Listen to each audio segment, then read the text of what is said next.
তারপর হচ্ছে customer list. এটা হচ্ছে আমার কাস্টমারের লিস্ট।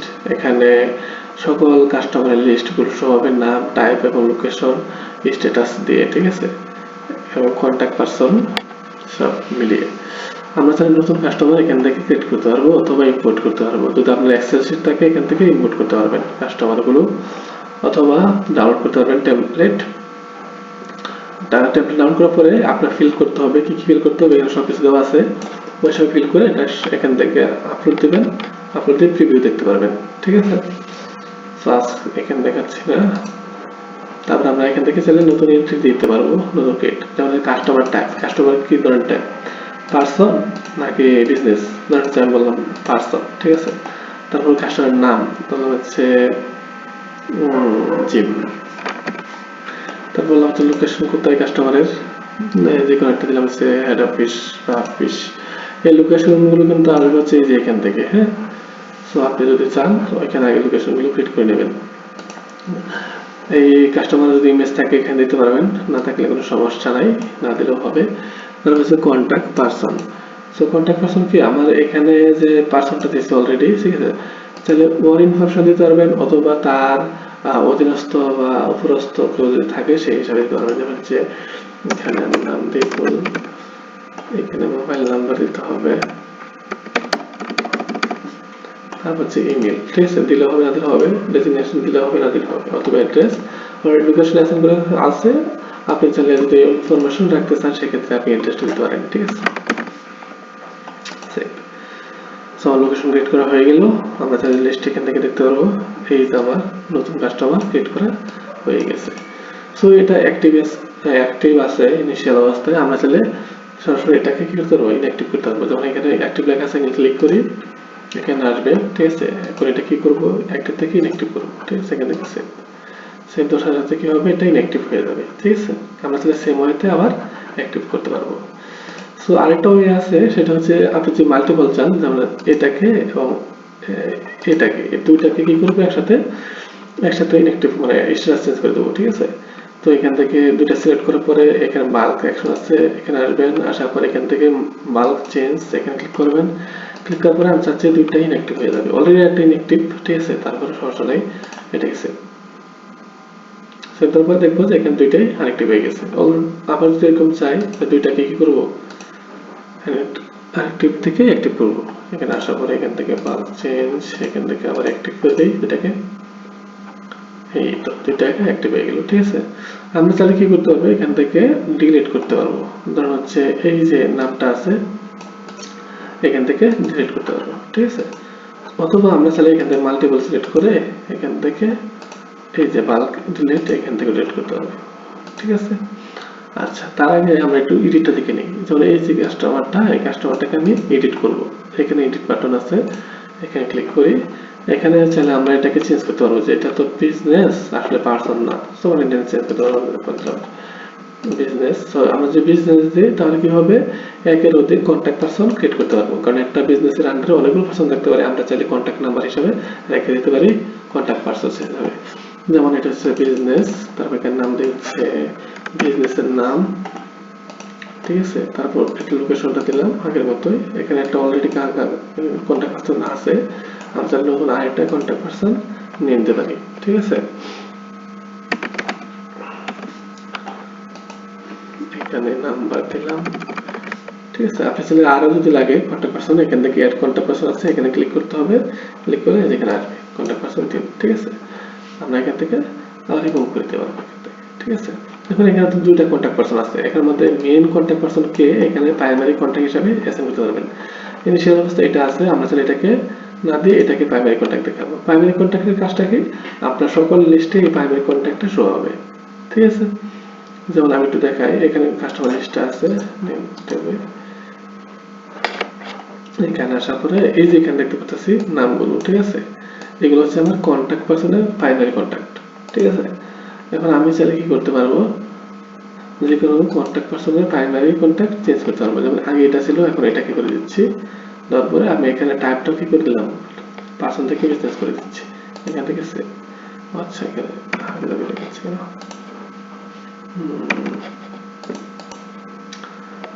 সেভ হয়ে গেল। সেভ হওয়ার পরে আমরা একটু লিস্টে যাই। এই যে দেখেন নামও চেঞ্জ, টাইপও চেঞ্জ, সরি নাম চেঞ্জ হয় নাই, টাইপ, তারপর হচ্ছে কন্ট্যাক্ট পার্সনের চেঞ্জ। ঠিক আছে, এখানে আবার দেখাচ্ছে যে আপনার আরো একটা কাস্টমার, একটা কন্ট্যাক্ট পার্সন আছে। ঠিক আছে, মানে টোটাল 2টা কন্ট্যাক্ট পার্সন। Well done. এখন আমরা চাইলে এখান থেকে ফুল ডিটেলস লিখতে পারবো এই কাস্টমারের। এখানে কাস্টমারের নাম, ঠিক আছে, নাম বা বিজনেসের নাম, তারপর হচ্ছে লোকেশন, কবে ক্রিয়েট করা হয়েছে, লাস্ট কবে আপডেট করা হয়েছে এখানে, আর এখানে কাস্টমারের ইমেল যদি থাকে আমরা তাহলে সরাসরি এখান থেকেও অর্ডার করতে পারবো কাস্টমার লিস্ট থেকে, অথবা এই কাস্টমারের কতগুলো অর্ডার আছে এখান থেকে ক্লিক করে দেখতে পারবো। ঠিক আছে, সো এখানে তার কন্ট্যাক্ট পার্সন কি কি আছে এই বিজনেসের আন্ডারে 2টা এখানে দেখাচ্ছে। ঠিক আছে, এটা হচ্ছে প্রাইমারি, এটা হচ্ছে কি সেকেন্ডারি। আর আমরা তাহলে ক্লিক করতে পারবো এই কাস্টমারের টোটাল অর্ডার, টোটাল কত টাকা পেড হয়েছে, টোটাল কত টাকা ডিউ আছে। ঠিক আছে, এখানে কোনো অর্ডার নাই, এখানে দেখাচ্ছে যে আপনি চাইলে ফার্স্ট অর্ডার ক্রিয়েট করতে পারবেন। ঠিক আছে, ওকে, আমরা দেখি যার অর্ডার আছে তার একটা ইনফরমেশন, যেমন হচ্ছে এই যে ওয়ালকিন কাস্টমার। ঠিক আছে, এটা এখন পার্সন হিসাবে আছে। সো এই কাস্টমারের ফুল ডিটেইলস এখানে আছে, কাস্টমার নাম, লোকেশন, কন্ট্যাক্ট পারসন। ঠিক আছে, এখানে দেখাচ্ছে টোটাল অর্ডার, মানে এই কাস্টমার থেকে টোটাল অর্ডার কত হয়েছে, টোটাল কত টাকা পেড করা হয়েছে, টোটাল ডিউ কত আছে। সো এখানে ডিউ যেহেতু আছে আমরা এখানে পেমেন্টও দেখতে পারবো, যে পেমেন্টটা কিভাবে নেব। তার আগে আমরা দেখি যে এখানে অর্ডার গুলো আছে, এখানে আমরা কিন্তু লিস্ট গুলো দেখাবে কয়টা অর্ডার। আমরা তাহলে ভিউ অল দেখতে পারবো। ভিউ অল কি হবে, এই যে কাস্টমারটা আমরা সিলেক্ট করছি এই কাস্টমারের সকল ভিউ শো হবে। আমরা চাইলে নতুন অর্ডারও এই কাস্টমারের আন্ডারে নিতে পারবো এখান থেকে। ঠিক আছে, সো আমরা একটু দেখি যে এখানে যেহেতু ডিউ আছে, ডিউটা আমরা কিভাবে কালেকশন করবো। এখানে লেখা আছে পেমেন্ট। ঠিক আছে, আমরা চাইলে এখান থেকে নিতে পারি, অথবা এখানে যে লেখা আছে পেমেন্ট, পেমেন্ট বাটন, এখান থেকে নিতে পারি, দুটো সেম। ঠিক আছে, এখানে আমি ক্লিক করি, ক্লিক করার পরে যে ইন্টারফেসটা আসবে এখানে পেমেন্ট, কত টাকা ডিউ আছে এখানে ওনারশিপ এখান থেকে শো হবে। আমরা চাইলে পার্সিয়ালি ফুল পেমেন্ট নিতে পারি, অথবা পার্সিয়ালি নিতে পারি। ধরুন হচ্ছে আমি এখানে 50 টাকা নিলাম অথবা 30 টাকা। ঠিক আছে, এভাবে দিলে এখানে কি হয়ে যাবে, কত টাকা ডিউ আছে এখানে অলরেডি শো হবে, টোটাল কত ডিউ ছিল এটা, কত পেমেন্ট করা হচ্ছে এটা। আর স্ট্যাটাস অটোমেটিক্যালি পার্সিয়াল পেমেন্ট হিসেবে থাকবে। আপনি চাইলে এখানে নোট করে দিতে পারেন যে কি পারপোস এটা হয়েছে। ঠিক আছে, এখানে আমি লিখে দিই টেস্টিং, কবে পেমেন্ট করা হয়েছে সেই ডেটটা ইনিশিয়াল অবস্থায় কারেন্ট ডেটে থাকবে, কিসের মাধ্যমে টাকা নিচ্ছেন, আবার তো ক্যাশের মাধ্যমে। ঠিক আছে, এখন দেওয়ার পরে এখান থেকে সেভ দিয়ে দিলাম। এখানে দেখেন আমার টোটাল অর্ডার কত আসছিল, টোটাল কত টাকা পেড, এখন টোটাল ডিউ কত আছে এখানে দেখতে পাচ্ছি। আমরা যে আবার একটু লিস্টে ফিরে যাই, কাস্টমার লিস্টে এই দেখেন এই কাস্টমারের এখানে পেমেন্ট আছে। ঠিক আছে, এখানে আমি ক্লিক করি, বাকি টাকা এখানে দিতে পারবো। ঠিক আছে, আমরা চাইলে কিন্তু এখান থেকে বাকি নিতে পারি, যেমন হচ্ছে এখানে 39 টাকা আছে, তো 39 টাকা আমি টোটাল পেড করে দেবো, ফুললি পেড। তারপর এখানে ডেটটা চেঞ্জ করে দিতে পারি, অথবা কিসের মাধ্যমে নিয়েছে সেটা, এটাও আমি নোট দিয়ে দিই। তারপর এখানে টোটাল ডিউ কত ছিল, টোটাল পেমেন্ট করতে হয়েছে কত, আর বাকি আছে কত। ঠিক আছে, এখানে লেখা আছে ফুললি পেড। ওকে, এখানে গেছে, সেভ হয়ে গেল। সো এখান থেকে আমি একটু ভিউ আসি, এই দেখেন। ঠিক আছে,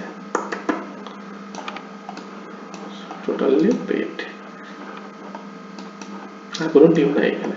ঠিক আছে, সো আমরা যে আবার একটু লিস্টে যাই, লিস্টে যাওয়ার পর এখানে যে আবার পেমেন্টে যাই, এখানে সেটা শো হবে, দেখি যে নো আউটস্ট্যান্ডিং ব্যালেন্স, মানে এই কাস্টমারের কোনো বাকি নাই। ঠিক আছে, এটা শো হবে। ওকে, এভাবে আপনি কি করতে পারবেন, কাস্টমারগুলো ম্যাচ করতে পারবেন। এখন এই কাস্টমারের নাম দ্বারা করতে পারবেন, ফিল্টার করতে পারবেন। এই ধরুন এই নামে আছে, ফিল্টার করি এই নামে। ঠিক আছে, সেট, অথবা কোনো অ্যাক্টিভ আছে, কোনগুলো ইনঅ্যাক্টিভ আছে এখানে গেছে দেখতে পারবো। ধরুন হচ্ছে একটাকে ইনঅ্যাক্টিভ করে দেখি, ইনঅ্যাক্টিভ হয়ে গেল। এখন এটাকে আমরা এটা দেখি কিভাবে এই যে দেখছেন, খুবই সহজ। তারপর এই কাস্টমার গুলো কে ক্রিয়েট করছে এখানে দেখতে পারবেন, কে ক্রিয়েট করলো। ঠিক আছে, এগুলো হচ্ছে আমার এমপ্লয়ি। যদি আপনার এই সফটওয়্যারের অ্যাক্সেস থাকে, কে কোন কাস্টমার ক্রিয়েট করতেছে এখান থেকে চাইলে ফিল্টার করতে পারবেন। ঠিক আছে, বাকিগুলো অন্যরা করছে এরকম দিন, আর কেউ করেনি এইভাবে। আচ্ছা, তারপর হচ্ছে লোকেশন, মানে এই কোন লোকেশনে কয়টা কাস্টমার আছে এখানে দেখতে পারবো। যেমন হচ্ছে মেইন ফ্যাক্টরিতে কয়জন আছে আমি দেখি, এই যে 3 জন আছে, ঠিক আছে। আবার অন্য কোনো ফ্যাক্টরিতে এই যে একজন আছে, এভাবে আমরা দেখতে পারবো। তারপর যে ডেট রেঞ্জ, মানে কবে কবে থেকে কাস্টমারগুলো ক্রিয়েট করা হয়েছে সেটা এখানে দেখতে পারবো আমরা। তাহলে এখান থেকে কয়টা শো হবে সেটা হবে, এখানে অলরেডি আছে 6টা, সো আমি চাইলে 150 বা 500 যাই আছে এখানে একসাথে শো হতে পারবেন। তারপর চাইলে কাস্টমারগুলোকে এখান থেকে ডাউনলোড করতে পারবেন। আমরা চাইলে এখান থেকে পিডিএফ, তারপর হচ্ছে ডাউনলোড, এই ডাউনলোড হয়ে গেল, এই যে কাস্টমারের সকল ইনফরমেশন এখানে ডাউনলোড হয়ে গেল। আমরা চাইলে যে কোনো স্পেসিফিক কলাম শো করাতে পারবো। যেমন হচ্ছে কলাম ভিজিবিলিটি আছে, এখান থেকে আমি চাচ্ছি নামটা শো হবে, তারপর টাইপ শো হবে, তারপর লোকেশনটা, সরি লোকেশনটা শো হবে, ঠিক আছে।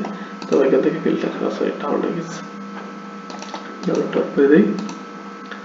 এখান থেকে ফিল্টার, এই যে নাম, তারপর হচ্ছে টাইপ, তারপর হচ্ছে লোকেশন। তারপর আমরা চাইলে স্ট্যাটাস শো করতে পারি, এখান থেকে অন করে দিলাম ফিল্টার, নাম, টাইপ, লোকেশন, স্ট্যাটাস। আমরা চাইলে এই চারটাকে আবার কি করতে পারবো, ডাউনলোড করতে পারবো। এখান থেকে ডাউনলোড পিডিএফ, ডাউনলোড হয়ে গেছে, এই দেখেন খুবই সুন্দর, তাই না? এখন আমরা চাইলে আবার রিসেট করে দিয়ে এটাকে ডিলিট করার চেষ্টা করি। এখানে ডিলিট, ইয়েস, মনে রাখতে হবে কাস্টমার যখন ডিলিট করবেন তখন এই কাস্টমারের অ্যাসোসিয়েটেড যত অর্ডার আছে সব ডিলিট হয়ে যাবে, ঠিক আছে। So be careful, delete. Okay, এটা ছিল আমার কাস্টমার ম্যানেজমেন্ট। আপনারা